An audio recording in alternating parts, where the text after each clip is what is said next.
who registered, we're going to get a free copy of Surviving Alzheimer's. Jean Hopkins. Well, I'll just resell their books. Friend supporter forms are available for anyone interested in joining or making a donation. So we hope you enjoy the program, and I want to welcome. Thank you, Cynthia. Thank you.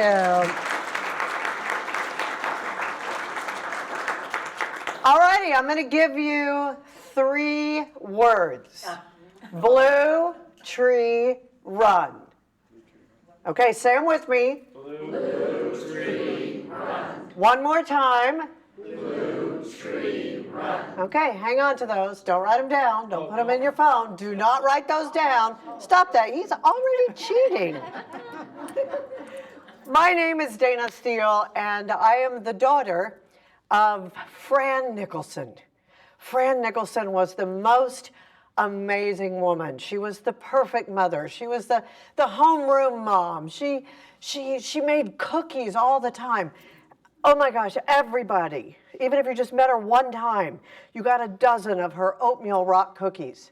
I hate those cookies. But man, everybody got those. Fran Nicholson had the energy, the untapped energy of a 3-year-old. My mother never, ever met a stranger. She knew everybody. And it didn't matter if you were her best friend or some random guy at a gas station that she talked into pumping her self-service gas. Woman never put her own gas in her car.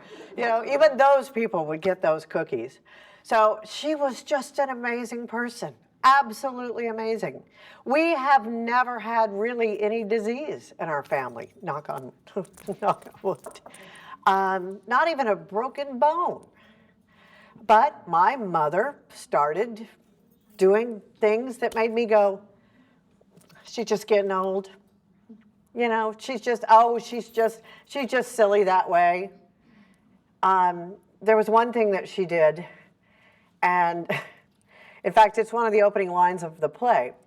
If my mother only needed 1 stalk of celery or 1 carrot for a recipe, she would go to the grocery store and put it in her purse. I didn't even know this story. It was long after she was gone and I had started doing my play, which is based on the book. My cousin said to me after a performance, "Oh my gosh, I love that. That just so summed up Aunt Fran, and you just captured her joy and her magic." She goes, "But I can't believe you didn't do the celery story." And I was like, "What the hell's the celery story?" She goes, "You know, when your mom would just go to the grocery store and take celery." I'm like, "What?" She did what? My mom loved to gamble. We came here years ago to visit friends, and when she found out there was a casino in town, she was gone. My mother loved the slot machines. So my dad, when he passed, my mom was my dad's caregiver. When my dad passed, I had always promised my mom, when you're free to travel again, we are going to Las Vegas. And so a couple of months after Dad had passed away, I said, we're going. So we planned a trip, and we went to Las Vegas. And not 2 seconds after we landed, she kept saying, "Now, when are we going home again?" And I thought, well, that was a little odd for somebody who loved to travel and was so excited. We'd been talking about this Vegas story forever and ever. And it went on for a couple of days. Now, she was still doing the slots because she had a system. And because we do have casinos here, I am going to share the system with you. Because I swear to God, it's foolproof. I don't know how she does it. 3 times. You pull the lever 3 times. And she liked the nickel slots, the quarter slots, that sort of thing. You go, but what you do before you pull the lever 3 times is you sit and you watch. And you watch somebody who's been sitting there just playing and playing and playing without winning. And they finally just get exasperated and they get up and you're shaking your head. Look at, you got a system, don't you? And then she would wait until that person finally got exasperated and got up and left. And then she would go sit down at that machine. But she only pulled the lever 3 times. And if you don't win in the first 3 times, then you get up and you move to the next machine that has been cold for somebody else. I swear to God, she put 5 cents in one nickel in a nickel machine when she was walking out of a casino in Louisiana and won $300. She did it every single time. And one time we took our kids to Vegas and she gave me $20 to give the kids. I'm like, Mom, they're kids. So while we're checking in, I tell my oldest, I say, now watch. It's a scam. It's a scam just like the machines at Chuck E. Cheese. They're all a scam. And I'm going to put Mimi's $20 in the machine. I put the $20 in the machine. I pulled 3 times, and I won $500. I gave 200 of it to the oldest, said, take your 2 brothers to the arcade floor, and don't ever tell your grandmother a word about this. But that was Fran Nicholson. She was absolutely magical. But when we got home from Vegas, I thought, something is not quite right. Something's not right. My husband's brother is a neurologist. He'd been trying to tell me for years, something's wrong with Fran. She's just dingy. She's always been that way. But I finally took her, and they did several tests. They said, what year is it? She got that right. Who's the president? That man. I won't tell you who was president at the time. Gave her some words to remember.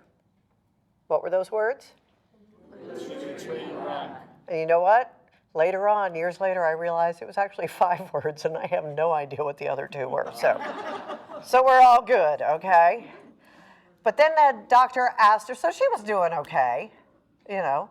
But then the doctor asked her to, somebody's still doing Blue Tree Run. Blue Tree Run.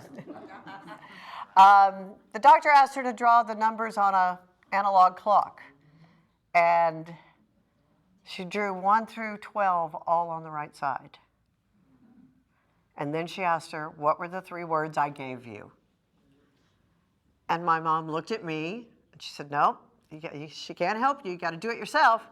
And she laughed, because Mom laughed at everything. She laughed, and she said, what 3 words? And I knew. Before they even gave me any sort of diagnosis, I knew. But the doctor left. They did a few more tests. They did some, I guess what, EKGs and whatever. My mother's from Texas. They messed up her hair. She was not happy.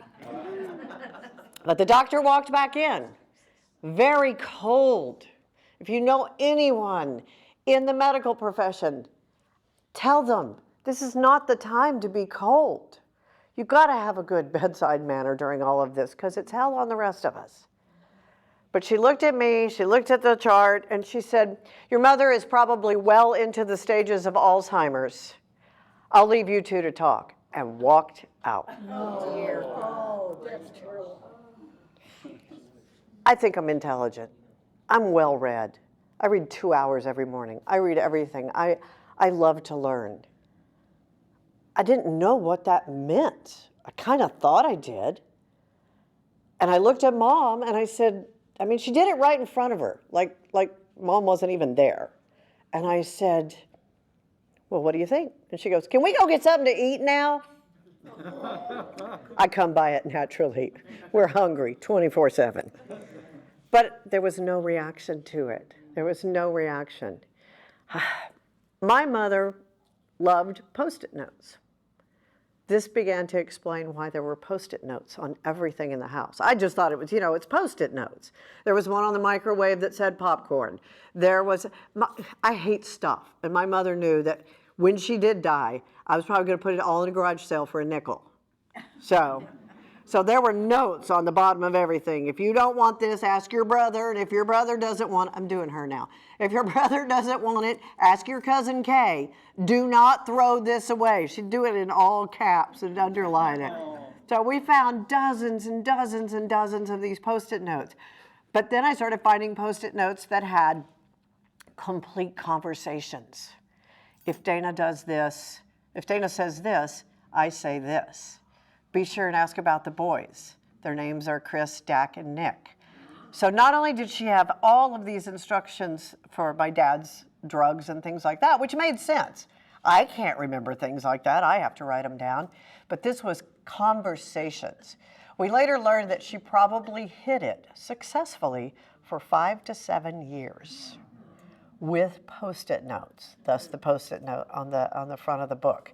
But when I got home, I immediately started Googling Alzheimer's. What am I supposed to do? This was 13 years ago, 12 years ago. 12 years ago this week, March the 20th. But there were really no drugs at the time.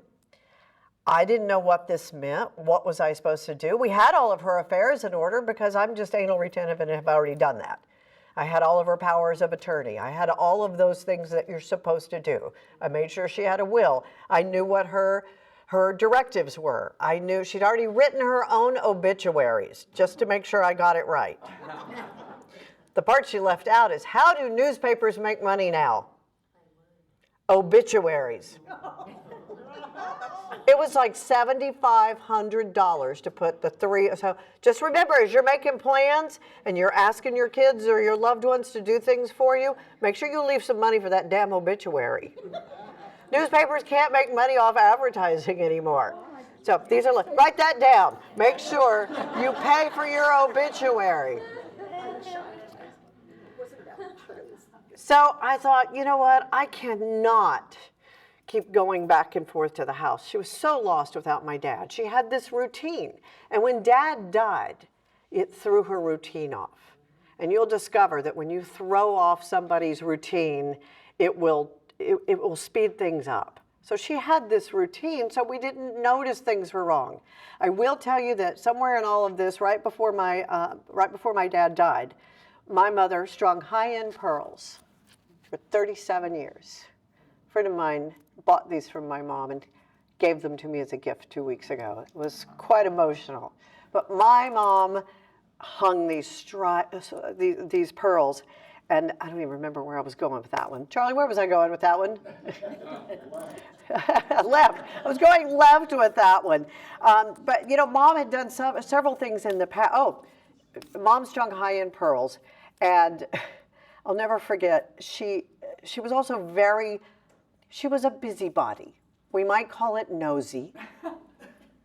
But she was that neighbor who wanted to know what you were doing and why you were doing it. And the neighbors next door had cleaned out a garage or something, and they had thrown out one of those big-ass TVs like we all used to have.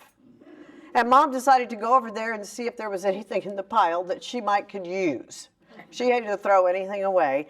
She caught the lip of the driveway as she was walking across the grass, fell flat on her face, broke her nose. I have a wonderful picture of her 3 hours later back at her table, stringing high-end pearls with this big bandage on her nose. But what we found out is that when you hit your head as we get older, this is why it's so important. We all need to work on balance and whatever. When you hit your head, neurologists don't know why, but they will agree and tell you it puts the process in overdrive. So we started to notice more and more with Mom. But again, I'm thinking Dad's passed. She's alone. She doesn't have a routine. So on our way back from Vegas from that trip, I talked my mom into moving closer to us. I made a deal with her. You gotta make deals. You gotta tell little white lies. You gotta make deals. So I told her, if you will move into an apartment, an independent living, but someplace where you don't have to cook all the time. And I had her with bingo. They have bingo. She wanted that all the time too. If you will move closer to us, because she was about 45 minutes, an hour away, that becomes very time consuming. And she had this little dog she loved, Sandy. But, you know, every time there was a crisis, like she couldn't find Sandy's sweater, the house was 90 degrees. Sandy did not need a sweater. But I would have to get in the car and drive over there and take care of these things. So I said, let's make a deal. If you love me, you will move closer to me, but I will not get rid of any of your things, and I will not sell your house for 3 months. If at the end of 3 months you can't stand where you are and you want to go back home, I will send you back home. I will move you back. No questions asked. And I will tell you, at the end of 3 months, she never asked about the house ever again. But she is a very social woman, like I told you at the beginning. She loved everybody and everybody loved her. She could talk to, she could talk to a squirrel. She could talk to anything and anybody at any time about anything. So she loved being social. And when I end this today, we're going to talk about, am I worried that I may be next in line for Alzheimer's? Of course I am. I'm a daughter. More often than not, if the mother's had it, the daughter may have it. So one of the things that you can do, one of the top 5 things you can do is stay social. So I think maybe we staved off the worst part of the disease by her staying social. She was playing bingo. She was walking the dog. Today's the last day to get Girl Scout cookies, by the way. My mother loved Girl Scout cookies. And we were bringing cases of Girl Scout cookies. And then she would say, I need more. Oh. And I was like, Mom, I just brought you a case of Thin Mints or whatever it was last week. What did you do with them? I think she stole a tray out of the dining room and she put it on the seat of her walker and she put a very attractive display of cookies because she couldn't make those nasty ass oatmeal rock cookies anymore. And she would walk around through Regal Estates giving everybody a cookie. I'm like, Mom, people have diabetes. She said, well, no one ever died from a cookie. Kill them with kindness, she was. But as it continued, and I again think we staved it off for a good year by keeping her so social, we started to see little things. She had a UTI, which apparently is, again, we think we know what's coming. But UTIs are so common with Alzheimer's and dementia patients, and all of a sudden their behavior gets even weirder. And off the rails, like overnight. Always check and see if it's a UTI, because more often than not, that is what it is. Is that right, Tiffany? Tiffany, my medical professional out there in the audience? And then I came to see her and I couldn't find her. I looked everywhere. Nobody knew where she was. I looked everywhere. And then all of a sudden I heard, Dayna, hey! She's at the very top of the grand staircase, holding her walker, carrying it down the stairs. Oh my God. Dayna! I was like, Mom. Everybody in the lobby, the receptionist, the orderlies, everybody's like, she got it all the way down. She was like, hey! I'm like, Mom, you can't carry your walker down the stairs. She said, I didn't carry my walker down the stairs. Mom, I just saw you. I did not carry my walker down the stairs. I'm like, okay, fine. Where have you been? She goes, I was waiting for the elevator and it just wasn't fast enough. So we moved her to a first floor apartment. But as time progressed, I had to move her again. That's another thing I learned, is that independent living and assisted living facilities have different levels. And now the levels are different in different states, but in Texas, we're a hurricane state. And apparently she had gotten to a level where she could not evacuate herself. She could not pack herself and get on the bus and take what she needed and get her medications and that sort of thing. And by the way, I don't even know why I said medications. She wasn't on any medications. When she fell and hit her nose, the doctor called and said, something's wrong with your mom. I said, well, obviously. And he goes, no, she told me she's not on any medications. I'm like, she's not. He goes, she's 84 years old. She has to be taking something. I'm like, she doesn't even take an aspirin. But that's one of the levels, and why we had to move her is because she could not evacuate herself, be a part of the evacuation. So we had to move her for a third time. Please clean out your stuff. Yeah, I can tell. Yeah, you're looking at me like, oh, I don't have stuff. Yeah, you do, don't you? You have a closet full of stuff. You have an attic full of stuff. You have drawers. I'm looking at you, Alex, across the street, my neighbor. I am looking at you.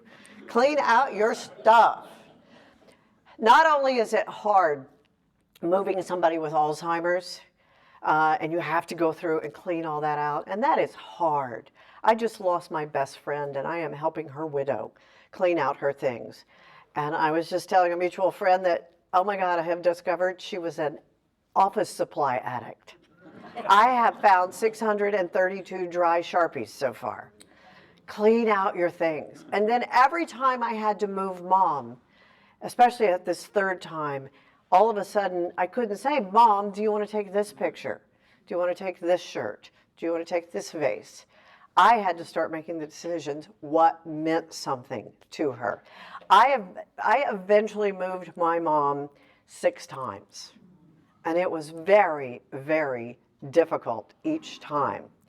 I will tell you that when you move someone, especially as it progresses, but when you move someone, make sure you do have familiar things, especially at the very beginning. Don't buy them a brand new bedspread. Don't buy them a brand new lamp. Don't buy them a brand new vase. Don't buy them brand new silverware, whatever. Take the things they know. Take the things they recognize. And then over time, you will have to figure out which of those things. I eventually moved Mom into a private home that had a lot more care. But I had to move her from there. My mom loved peanut M&Ms. They were melted in the car. They were in bowls in the house. She fed them to Sandy the dog. Apparently Sandy was indestructible. Sandy was the only dog on the planet that could eat peanut M&Ms. But we eventually had to move her a 6th time because my little mother, who was no longer verbal and shaking like she had the beginnings of Parkinson, had the aim of a top military sniper.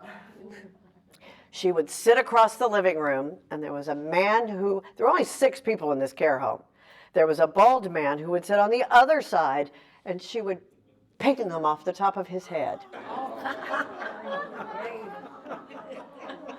Mom, stop it. She'd go, I didn't do anything. And if he walked by her, bless his heart, as we say in Texas, she would stick her foot out and trip him. This was the sweetest, most fun person in the world.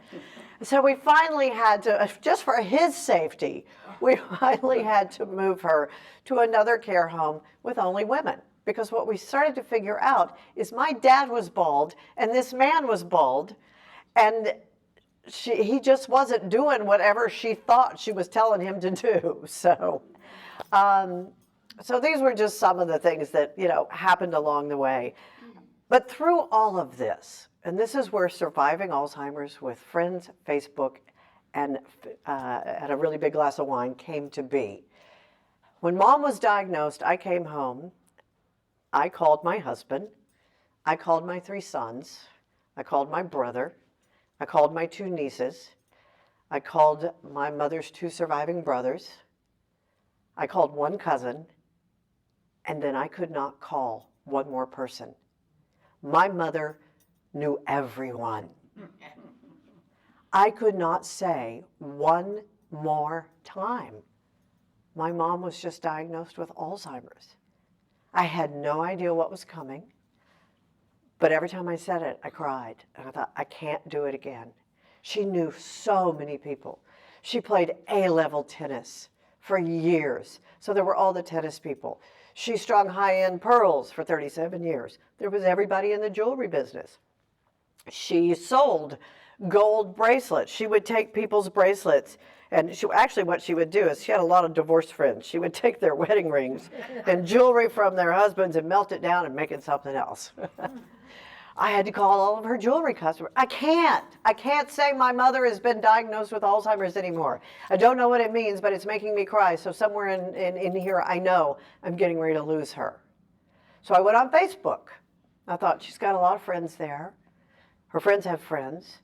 It's probably not a very nice way to let people know, but I can't say it again. So I simply posted, my mom was diagnosed with Alzheimer's today. I woke up the next day to hundreds of messages from friends, from family, from her friends, from strangers, and they were all the same thing. Nobody was mad at me for doing it that way, but it was me too. My mom, my dad, my aunt, my uncle, my wife, my husband. I was overwhelmed at how many people were affected by this horrendous disease. Why did I not know that? So when my mom passed away, I decided that I was not going to let Fran Nicholson die in vain. That because she loved to help people, she loved to do things for others, I was going to take our stories and her stories and the post and the things that were the most helpful for me and the things that were, yes, absolutely hysterical. I remember the first time I laughed at something my mom did. I posted, "I just laughed at my mother. What's wrong with me?" Again, hundreds of comments. "If you don't laugh, you'll cry." Hundreds of stories. My favorite, "I walked in on my grandmother watching hardcore porn." And when I was finally able to change the channel, my grandmother turned around and said, "They have never done this on The Young and the Restless before." You have to laugh. You have to. I saw somebody chastising someone on TikTok yesterday for posting a video that was her mom with Alzheimer's saying something funny. And they were like, "Oh, you're being a bully." And I'm like, nope. It's time for me to pass on that line that somebody gave me. If you don't laugh, you'll cry. It is. It's just all of these bizarre things happen. So for the next 2.5 years, I posted. First, it was like maybe once a week, once every couple of weeks. It got to the point where it was maybe several times a day. But for 2.5 years, you on Facebook became my therapy. You became my support group. And that was another lesson learned. Do not try to do this alone. Don't go through the disease alone, and don't try to be a caregiver alone. Somebody asked me yesterday if I was going to mention Gene Hackman. And yes, I am. I am. His beautiful, wonderful wife that he was with for more than 30 years tried to protect him and keep him out of the public eye, as so many people do, and she tried to do it herself. She tried to do it alone. You can't do it alone. Please, please, even if it's just your church group, your synagogue, your neighbor, anybody, don't be afraid to reach out and ask for help or find a support group, because you need it. You very, very much need it. Mine just happened to be a glass of Rumbauer Chardonnay and Facebook. But it was for 2.5 years. It was what helped me keep my sanity. It was what helped me try to find ways to do things. One of the last things I posted was, my mom would ask constantly, "When is Dayna coming?" And it would so upset me. In fact, the first time she laughed, she said, "I am so sorry. What's your name again?" I knew it was coming. People had told me that was coming, but it was just so matter of fact. And she knew she was supposed to know me, and she kind of laughed and she kind of apologized and said, "Oh, I'm just getting old." And I was just like, "Dayna, my name is Dayna." She's like, "Oh, I have a daughter named Dayna." Oh, no. And over those 2.5 years, she would say, "When is Dayna coming?" And it would really upset me at first. I'm like, "I'm here." And then she would talk about how my brother came to see her all the time. He actually was a lot of help, but no. By the way, there's a new newsletter. It comes out every Sunday, and I love it. It's called Hey Gray Monster. It comes out every Sunday. If you go to their website, it's just simply one page where you can sign up for the newsletter, and it's how to care for your aging parents. But it's really for all of us, because we're all going to be affected by Alzheimer's at some point. We're either going to be caregivers, we've been caregivers, we're going to need caregivers. But this is but their tagline is, "Because you know your brother is useless." Sorry to the brothers. I'm sorry, it's an inside joke with some of us. So, But it helped me to be able to post these things. And when my mom did finally pass, I decided I've got to share this. All the things that I learned, all the things that I didn't know. So not only did we share a lot of the Facebook post, we shared a lot of the comments. Not all of them. You don't want to sit there and read, even now you don't want to read 200 comments on Facebook. But I tried to find the things that were the most helpful. I tried to find the things that still to this day, make me laugh out loud, like the porn story. I tried to find the things that were the most informative. And then the second half of the book is all of the experts I had to reach out to, and experts that I wish I had known existed. I had no idea that there are people that will help you find the exact right assisted or independent living place. I didn't know, like apartment finders. I had no idea. If I had known that, maybe I wouldn't have had to move her 6 times, because that was so incredibly stressful for her and for all of us, trying to find just the right place for her. All the legal documents you need. It's absolutely stunning. One of the new ones I've heard recently is you need a funeral directive. Because what happens if you're very religious and your child isn't? Or whoever's going to be taking care of your affairs. Or you're not religious and your child or whoever's taking care of you has become very religious. You've got to write down specifics what you want. You know, I want a party. I want Chardonnay. It's very clear that my children said, well, where do you want your ashes spread? I don't care. I don't care. But we're not doing it in a church. We're having a party.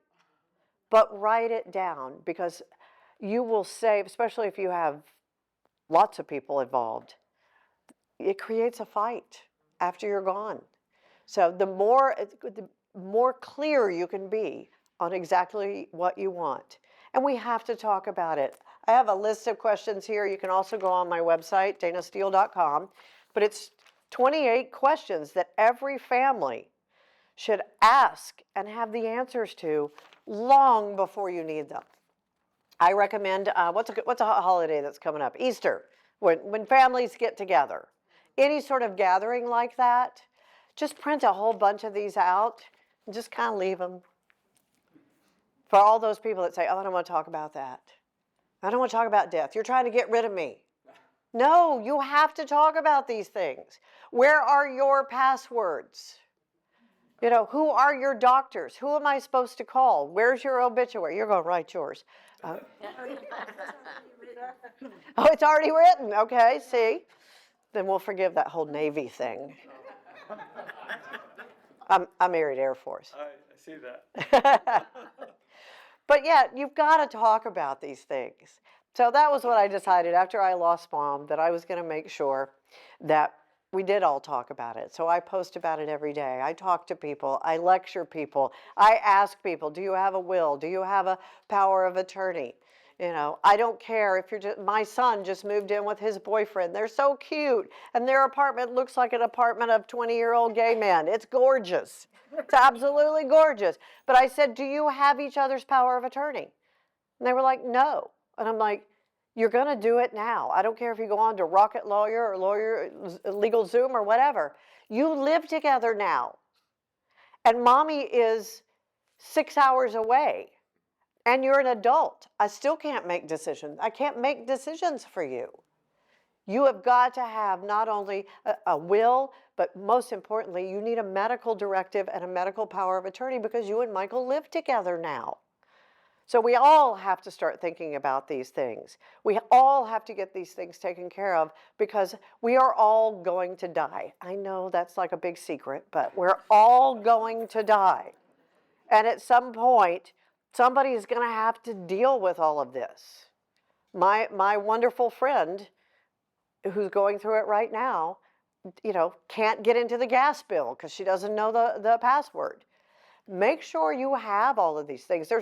If you want to break the ice, leave this around.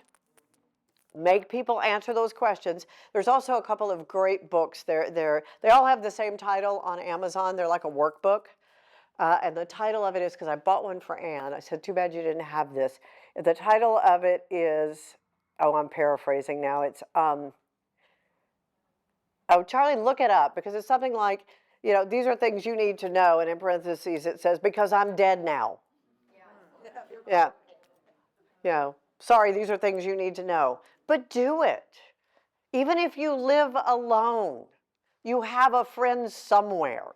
Make sure you have the answers. I have all of these questions in a file that Charlie and I have both answered. I sent the document to all three of my sons.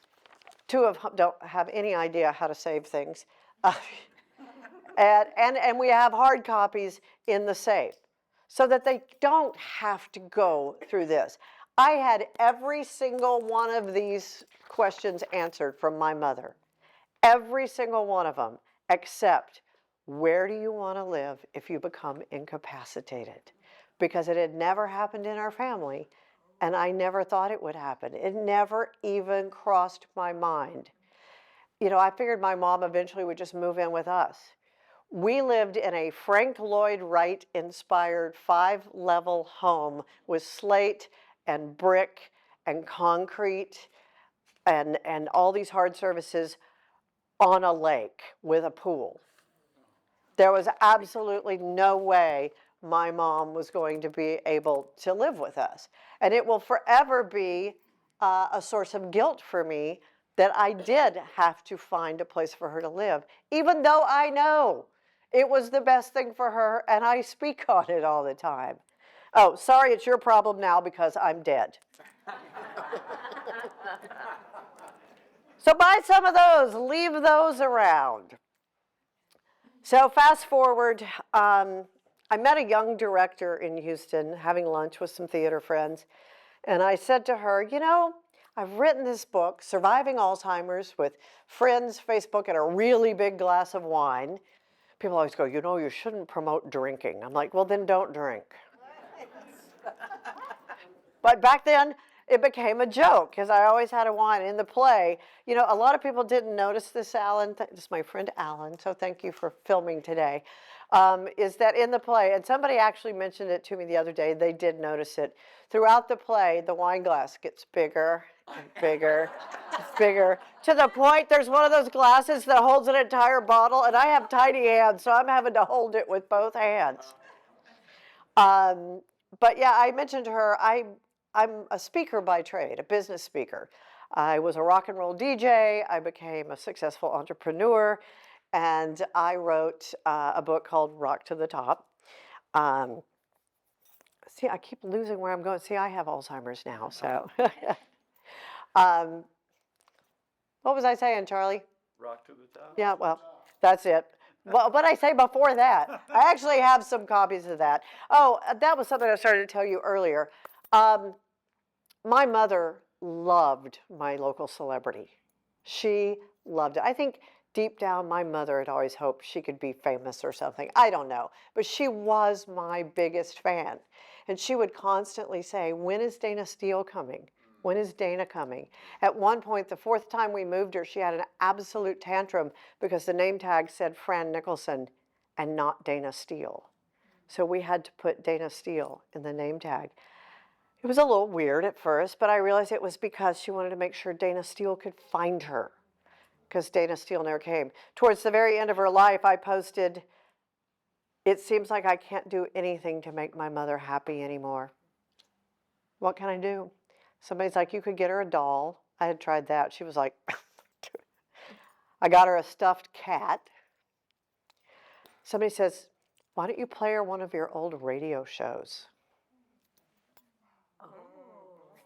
I don't save anything, like I said earlier, but I had one little show that was a montage of me on the radio, and I held my phone up to her, and she looked, and she smiled. 10 years dropped off her face, and she laid her cheek on it, and she just listened. It was the Dayna she'd been waiting for. She was looking for the 24-year-old Dayna. So I found a way. So try all these different things if you're dealing with an Alzheimer's patient. But anyway, I had this lunch with this young director, and I said, I think my book is maybe a speech because I was a business speaker. I spoke to large business conferences, and she was like, that's nice. I guess everybody thinks they've got a play in them. But I gave her a copy of the book, and she actually read it. About 3 weeks later, she called me and she said, I've written a rough draft. I think this is a play. So we wrote a play. We hired an actor. We started rehearsals, and COVID hit. And then when we thought COVID was over, between COVID and Omicron, whatever, you know, that little break where we all thought, it's over, we actually were able to cast the play. It's called The Woman in the Mirror. We hired an actress. On the first day of rehearsal, she dropped out because her mother was diagnosed with Alzheimer's. Oh, So I had to step in and play myself. That was terrifying. But it became a huge hit. We did 3 weeks worth of performances in Houston, and then Omicron hit, so we didn't do anything for a while. But I'm very proud to say that this time last year, we did 17 performances here in the California premiere of The Woman in the Mirror at the Revolution Stage Company, and we won Best Play and Best Director. And a bunch of silly people nominated me as Best Actress. I'm like, oh, no. There's like real actresses here. You should be nominating them. So it was quite the honor, and we're going to be doing it for 2 weeks south of Tucson in June. So if any of you know anybody who owns a small 100-seat theater, by all means, get my card before you leave today, because I am cold calling theaters right now. But I continue to talk about it, and people ask me why. It's like, because it's not getting any better. The number of people with Alzheimer's is expected to double by 2060. There is still no cause. There is still no cure. There are drugs that you can take to slow it down, and there are things you can do. What can you be doing? The number one thing you can be doing is getting a good night's sleep. That is when your brain repairs itself. You know, and we have a few younger people here, like my neighbors, Alex and Adam. You need to be doing these things now. And we need to spread the word to people in their 20s and their 30s and their 40s. You have got to learn how to get a good night's sleep. I use lavender. I use earplugs.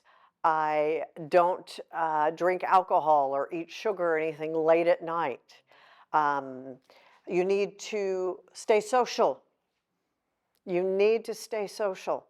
Get out and do something, even if it's just volunteer work. You got to get out there and stay social. I have been saying all along, my mother, as happy-go-lucky as she was, she didn't sleep well. She ate a ton of processed foods. Oh my God, that woman loved cream of anything soup. It went into every recipe. And she had horrible dental health. And there's a study out this week that is now linking dental health and Alzheimer's. Floss, brush your teeth, take care of your teeth. So you got to sleep, you got to stop stressing, find ways to meditate or breathe, eat right, exercise. Those are some of the things that you can be doing right now, because I know we're all worried about it. But any author would kill to have a book that's still relevant 11 years later. You know, I wish my book wasn't. So why do I continue to do this? Because I've got to educate people. I've got to let people know, first of all, what it's going to be like as a caregiver, you know, and what you can do for yourself. One of the hardest things to do as a caregiver, and I would imagine that a lot of people in this room have already been a caregiver, and that is to lose the word remember. They don't remember. And it's really hard to convince other family members to stop using it. But Mom, I told you. You got to lose that stuff. One of the biggest fights my mom and I ever had during this whole process before I really knew what was going on, she goes, I played tennis last week. I'm like, no, you didn't. She's like, I did too. I'm like, no, I did. Mom, you did. She goes, I did. I mean, it was, I never, she got mad. And I was like, okay then. That was long before I learned to live in her world. Oh, here's another thing she used to do. Dirty little family secret, and then we'll take some questions. My mom absolutely hated old people. Yeah. Had no patience whatsoever for walkers, wheelchairs, anything. And, you know, as the Alzheimer's progressed, things she used to mumble under her breath, she'd just start saying it out loud. If you just get up out of that wheelchair and walk, you'd be fine. Maybe do a little exercise and lose a little weight. And if anybody got in front of her in the hallway, or even worse, past her, like she was on the freeway, she would ram them with her walker, smiling sweetly the whole time. I had to have that talk. Mom, you have got to stop hitting people with your walker. She was like, I don't hit anybody with my walker. I'm like, Mom, they said you did. I did not, Mom. I saw you. Okay, well, maybe I did it once. You got to laugh, and you got to continue to laugh, and you got to find somebody to laugh with. That's all that I ask you do. One more final story. My mom loved animals. And after a while, we had to take Sandy away from her because, you know, she had one of those leashes that would stretch out and it would be wrapped around wheelchairs and walkers and, you know, all over the place that she was living. But I had a neighbor who had a golden retriever therapy dog. You've maybe seen them in the airport or whatever that say, pet me. So she would bring Miha to see my mom every week for 2.5 years, from diagnosis till I lost my mom. Miha and Cheryl would come see my mom. And more often than not, she had Miha dressed in angel wings. And even when Mom was hitting me and hitting everyone else and hitting Cheryl, she would still, Miha calmed her down. She was, and at some point she started hitting Miha, but Miha would just sit quietly and let her. On the day my mother died, Cheryl was at an artist retreat in Santa Fe, New Mexico. She called me and said, I am so sorry I can't be there. Do you need me to get on a plane? No. I'm like, I'm good. I got people here. I'll see you when you get home. She called me a little bit later on that day, I assumed just to check on me, and I answered the phone. She said, are you sitting down? I'm like, am now. She said, me and a bunch of artists were doing, was at Canyon Road in Santa Fe, looking at, there must be 100, 200 art galleries on this road in Santa Fe, New Mexico. And this one gallery that's set way off the street, she happened to go and look in the window, in the display case. And there was a little 5-inch sculpture of a golden retriever with angel wings. Oh. She went inside. She said, I got to see this. And she was talking to the owner, and the owner said, well, I have a bio on this artist. Let me go get that for you. And she got it, and she handed it to her. Cheryl turned white. She started shaking. Her friends thought she was having a stroke. The name of the artist? Fran Nicholson. No. Yeah, not Jane Doe, not Mary Smith. I still get chills. My mother was the queen of thank you notes, and I'll be God if she didn't figure out a way to send one from beyond. Fran Nicholson, the artist in Santa Fe, would not talk to me for years. It so freaked her out, this story. And we talk all the time now, but I got to tell you, every time a message pops up on my phone, you have a new message from Fran Nicholson. I'm like, So, what were those 3 words again? See, you're fine. And none of us know what the other 2 were. Thank you guys so much. Please spread the word. And Alex, go clean out your closet. I think I went too long, but I do have a few more books. We have a few books, I guess, Cynthia, for people who registered early.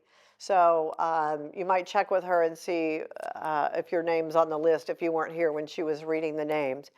And thank you guys so much. Thank you.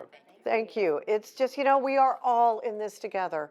Rosalind Carter once said there's only 4 kinds of people in the world: those who have been caregivers, those who are caregivers, those who will be caregivers, and those who will need caregivers. So none of us are going to escape this. So educate yourself. Make sure you have these questions answered.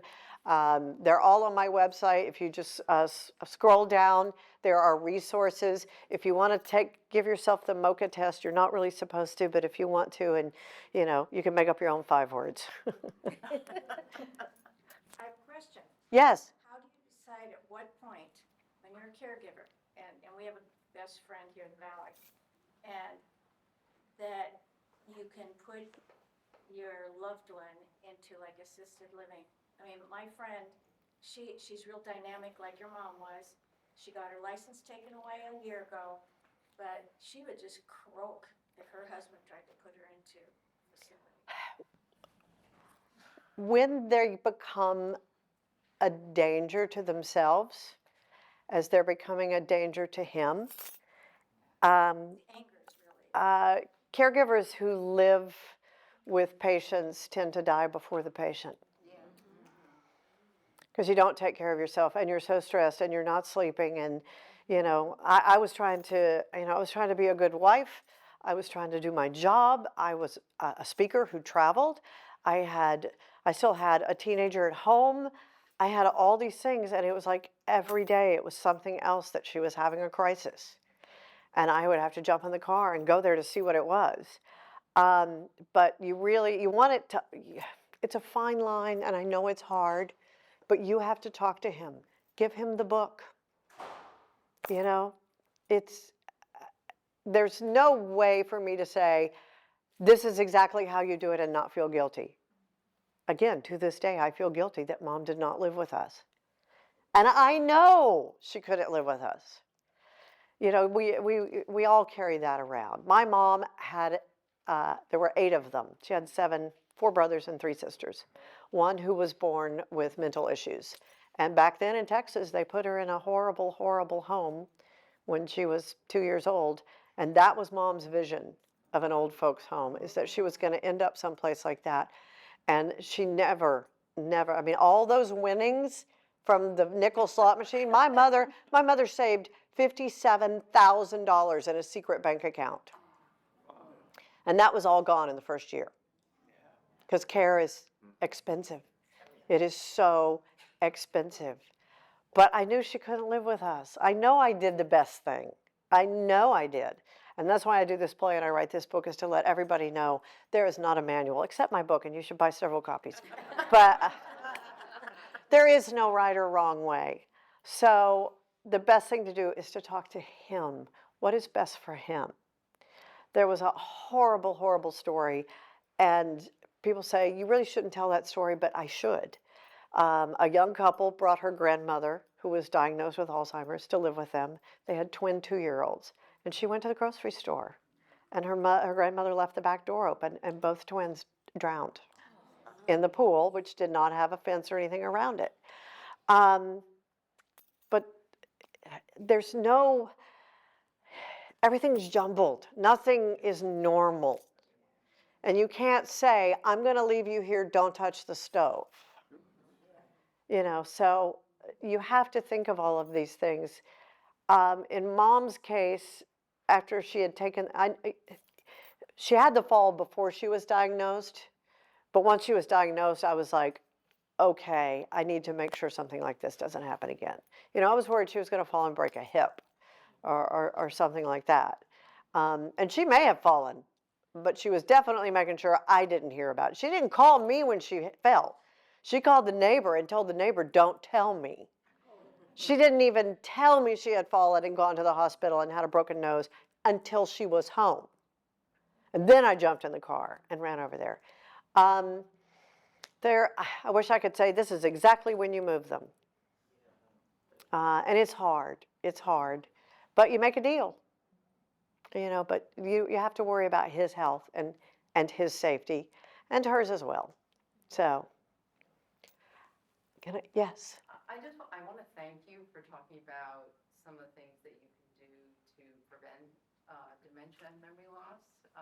Because around the time that your mom started having symptoms, we started finding out that there were actual things underlying causes of Yeah. dementia. And you mentioned a lot of them, you know, the exercise, and the nutrition, the sleep, and the stress.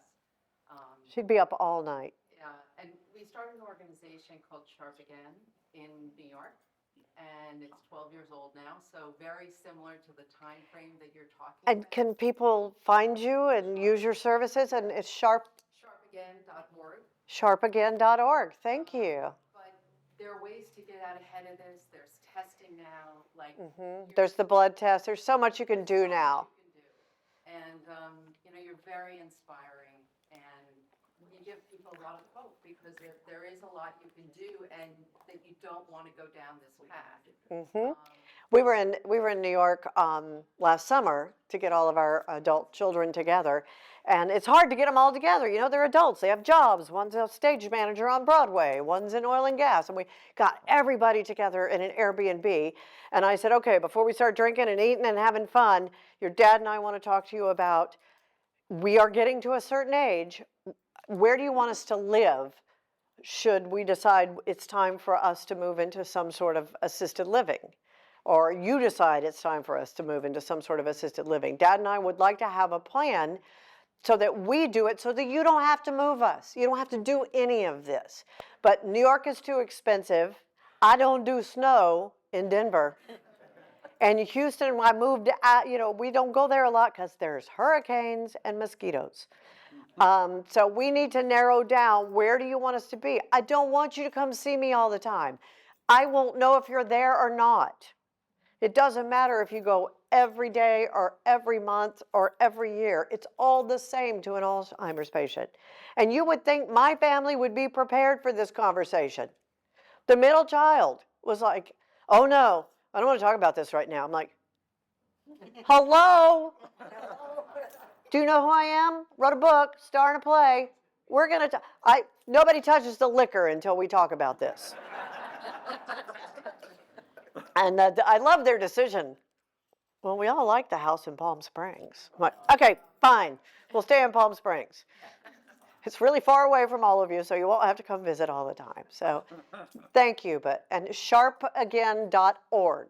So O-R-G. Okay. Thank you. I don't think to be negative, but my mother sounds just like you. But she had 2 sisters. I have a grandfather, same side of the family, 4 cousins my age now. So I mean, I did 23andMe. I've got one of those Alzheimer's genes. So what are you going to do to live your life and have fun today and laugh? Well, Besides come see me. I mean, I'm doing a lot of the things that you mentioned, but it is pretty scary. It's terrifying. So what do? It's how I sign every book. Live, laugh, love. I went on YouTube though, and there's a pediatric neurologist, and I'm taking MTC oil right now. And, you know, she swore, got her husband some extra time. I'm taking Chardonnay and marijuana, so you do. You do you. You do you. You know, it's live, laugh, love, okay? Promise me you're going to do that. Thank you, and I'll be here for a little bit. Thank you for letting me pick on you. No problem.